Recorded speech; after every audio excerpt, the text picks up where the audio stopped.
শ্রেয়া না, মনে তো হচ্ছে হ্যাঁ শ্রেয়াই তো, তাই তো ঠিক। না না, ওটা শ্রেয়া। শ্রেয়া, শ্রেয়া, শ্রেয়া, এ শ্রেয়া, শ্রেয়া, শ্রেয়া দাঁড়াও, শ্রেয়া, আরে দাঁড়াও শ্রেয়া,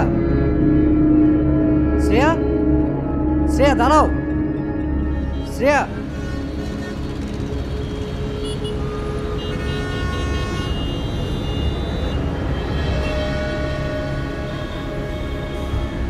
কিন্তু কেন শ্রেয়া, কেন? শেষমেশ তুমি কি না? ছি, আমার ভাবতেই কেমন লাগছে।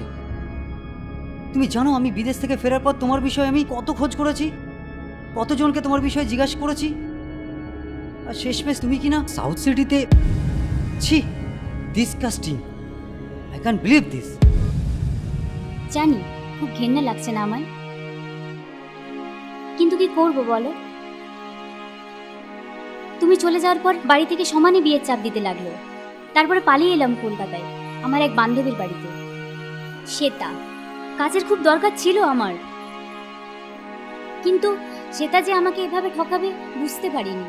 ওকে, বাট এখন তো তুমি ছেড়ে দিতে পারো। কলগালের খাতায় যে একবার নাম লেখায়, তার নর্মাল লাইফে ফিরে যাওয়া যায় না অভি। ওকে, তাহলে আমায় বলে যাও, আর কোনোদিন আমায় ফোন করবে না। হাতটা ছাড়ো, আর কোনোদিনও আমাকে ফোন করবে না। আজ পর্যন্ত আমি তোমাকে ভালোবাসতাম, আজকের পর তোমার সাথে আমার আর কোনো রিলেশন নেই, আর কোনোদিনও আমায় ফোন করবে না, বুঝেছো?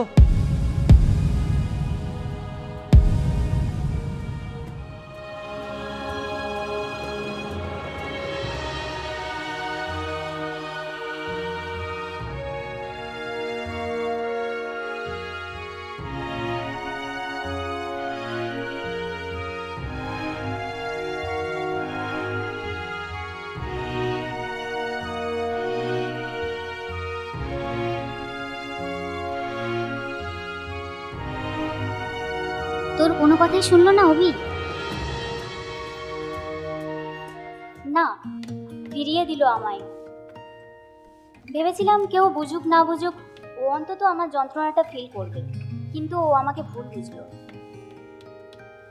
আমরা যারা কলগার্ল তাদের নিয়ে ফুর্তি করা যায়, আমাদের মানুষ ভেবে কাছে টানা যায় কি?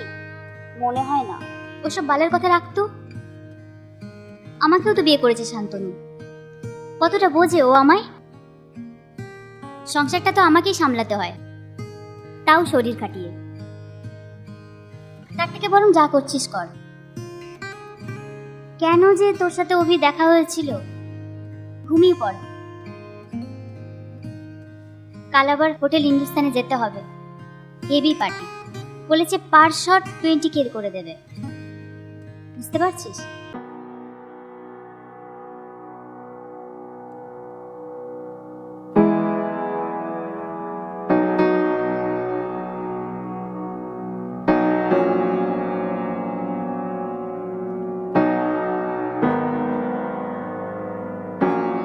আমার ভালোবাসাটাও তো শেষ হয়ে গেছিল, ঠিক তোরই মতো। রাহুলও আমায় ছেড়ে চলে গেছে, কিন্তু আমি তোর জীবনটা নষ্ট হতে দেব না। তুই চিন্তা করিস না, আমি তোর পাশে আছি। তোর জন্য যদি অভির সঙ্গে কথা বলতেও হয় আমি বলবো। তার মানে তুমি সবকিছু শেষ করে দিতে চাইছো অভি? হ্যাঁ, ইয়েস, আমি ভুলে যেতে চাই যে আমার জীবনে শ্রেয়া বলে কেউ ছিল। তার মানে তুমি সম্পূর্ণ ব্রেকআপ চাইছো অভি? হ্যাঁ, ইয়েস, আমি তোমার সাথে আর কোনো রিলেশন রাখতে চাই না। আমি ভুলে যেতে চাই যে আমার জীবনে শ্রেয়া বলে কেউ ছিল।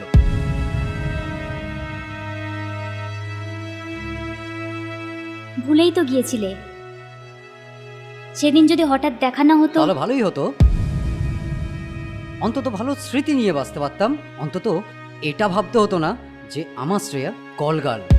প্লিজ আমার সাথে আর দেখা করো না তুমি, চাই না তোমার সাথে কোনো রিলেশন রাখতে। প্লিজ আমাকে আমার মতো থাকতে দাও। ঠিক আছে, তুমি যখন এটাই চাও তখন তাই হবে। আমি আর কোনোদিনও তোমার কাছে ফিরে আসবো না। আজ থেকে জানবো আমার জীবনে কোনো ভালোবাসা ছিল না।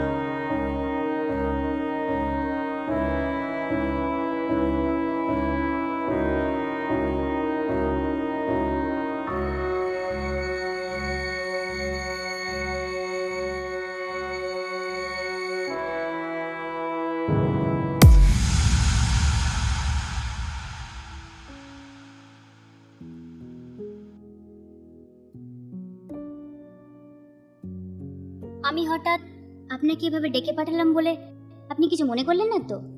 না, তবে আমার নাম্বারটা কোত্থেকে পেলেন? শ্রেয়াই দিয়েছে আমায়। আপনাকে যে কথাগুলো বলবো জানি আপনার ভালো লাগবে না, তবুও। আচ্ছা অবি, আপনার কি মনে হয় আমাদের মতো মেয়েরা কেন কলগাল হয়? জানি উত্তরটা আপনার জানা নেই। আসলে কি জানেন, আপনারা পুরুষেরা না মেয়েদেরকে আজও শুধু শরীরই মনে করেন। আমাদের এই শরীরের প্রত্যেকটা অংশের উপরে আপনাদের দাবি, কিন্তু মনটাকে বোঝার চেষ্টা করেছেন কোনোদিনও? করেননি। একটা মেয়ে যখন কলগাল হয়, যখন প্রত্যেকটা পুরুষের সাথে শুধু টাকার জন্য সম্মিলিত হয়, সেটা আনন্দের হয় না অবি, সেটা যন্ত্রণার, মেশিনের মতো।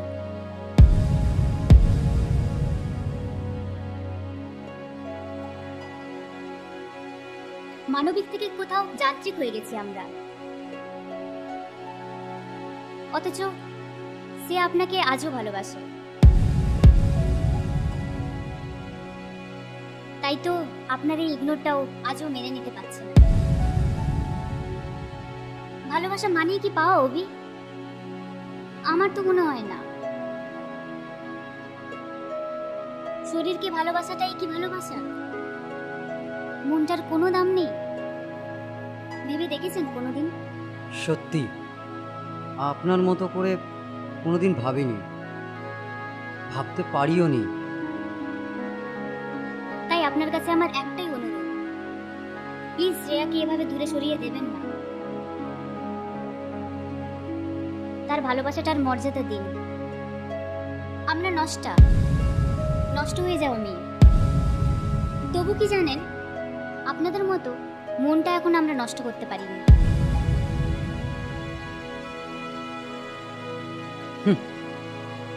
খুব ভালো বললেন তো। সত্যি আপনার মতো করে কোনোদিন ভাবতে পারিনি। ভাবুন, ভাবতে শিখুন। যা চোখে দেখা যায় না, সেটা মন থেকে ফিল করতে হয়, অনুভব করতে হয়, তবেই না আপনি ভালোবাসেন। থ্যাংক ইউ ঝিলিক। ঝিলিক নয়, বলুন নষ্ট হয়ে যাও আমি। আমরা যে নষ্টা। শ্রেয়া কোথায় এখন? বাইরে ওয়েট করছে আপনার জন্য। পালিয়ে যান, ওকে নিয়ে চলে যান দূরে কোথাও, তারপরে একটা সুন্দর সংসার করুন। আজ আপনি আমার চোখ খুলে দিলেন। আপনাকে কোনোদিনও ভুলবো না আমি। Thank you.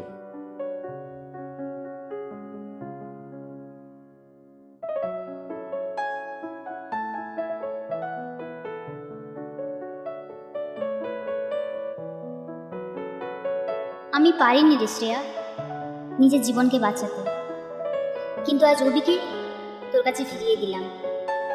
পারলে আমায় ভুলে যাস আর নতুন একটা জীবন শুরু করিস।